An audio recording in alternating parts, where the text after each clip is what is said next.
How to use your own voice in Suno. So there are multiple options on how to can use your own voice in Suno in order to make music. So first thing you want to do is generate your voice clone and replace the Suno made vocals with it. So go to the generate a digital replica of a voice you want to use in your Sono song.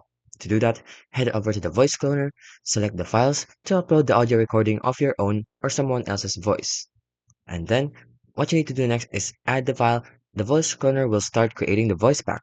So if you're happy with the previews, you can start using it, and take note that training the pack might take a few minutes. And once your voice pack is ready, click on the three dots next to its name and select Use on Voice Changer. And then go to the Suno and generate a song like you normally would by entering a prompt with everything you want to hear in your song and hit create. And once the song is created, it will have vocals generated by Suno, and from one of its predetermined voice models. You can download this song. Go back to Lala AI, and at this point, you should be able to upload the song you've just downloaded from Suno, with your voice pack selected in Lala AI by default.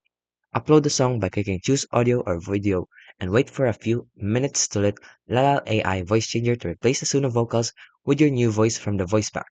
Then process the entire track, and if you're happy with the previews, you can have it finished. And here's an option too where you can add your own custom voice, but it's pretty just similar and you're just using a different website. And that's how you can use your own voice on Suno.